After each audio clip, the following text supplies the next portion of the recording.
portrait's promise. In the ancient Blackwood estate, Eleanor found herself drawn night after night to the forgotten gallery in the manor's east wing. There hung a portrait of a man, painted in 1873, with eyes that seemed to follow her through the darkness. Sebastian Blackwood, the young heir who had mysteriously vanished on his wedding day, leaving behind nothing but whispers of a cursed love. Eleanor had come to Blackwood Manor as a restoration expert, hired to salvage what remained of the once impressive collection before the estate was converted into a hotel. The family's descendants, distant relations who had inherited the crumbling property, cared little for its history or the treasures it held. They had given her 3 months to catalog and preserve what she could. It was during her second week that she discovered the portrait, hidden behind a velvet curtain that had fused with the wall over decades of neglect. When she first unveiled Sebastian's face, she had gasped, not from fright but from recognition. Though she had never seen him before, something in his gaze resonated with a hollow space inside her she hadn't known existed. Eleanor first noticed the changes after the third night she spent studying his face, the portrait's background darkening, his expression softening when she approached. The brushstrokes seemed to shift beneath the glow of her lantern, creating subtle movements that logic told her were impossible. She began finding dried rose petals on her pillow each morning, though the gardens had been barren for decades. "You're being ridiculous," she told herself, though she kept the petals in a small porcelain dish on her nightstand, their fragrance lingering long after they should have lost their scent.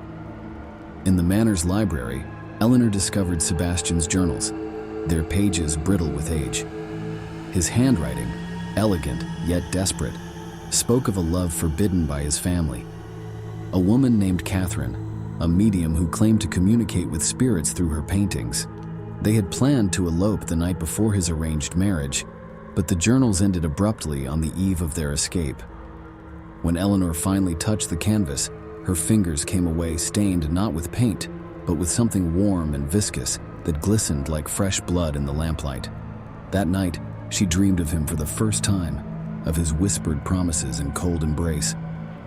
"I've waited so long," he told her, "for someone who could see me, someone with the sight, like my Catherine."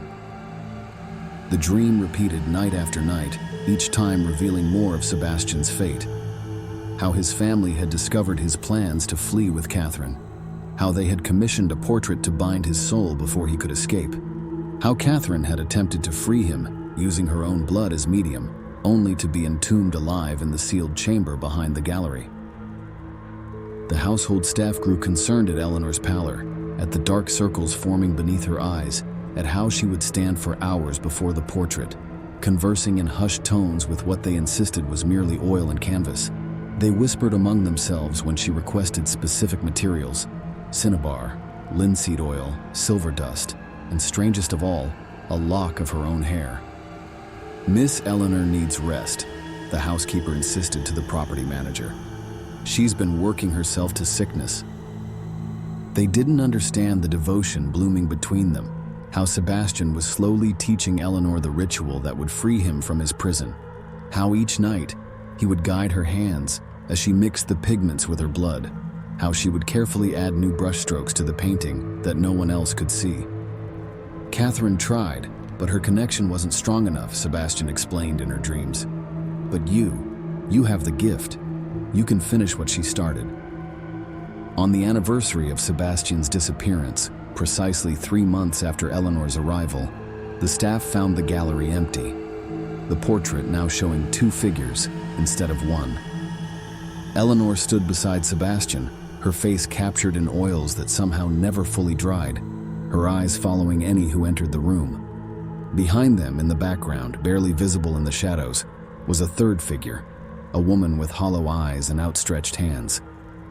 The Blackwood descendants ordered the portrait destroyed, but every attempt failed.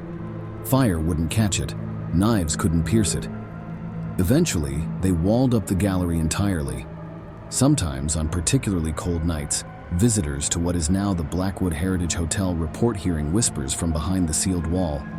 "I've found another who can see me, another who might set us free."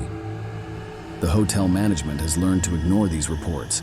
They simply move guests to different rooms, offering complimentary champagne for the inconvenience. Yet housekeepers still find dried rose petals scattered across vacant beds, and night security guards refuse to patrol the East Wing alone. What the current owners don't know is that behind the wall, the portrait changes still. Sometimes it shows Eleanor alone, sometimes with Sebastian, and sometimes, most disturbing of all, it shows only an empty frame, as though its subjects have momentarily stepped away, waiting, watching, looking for someone else who understands that some loves transcend the boundaries between life, death, and canvas.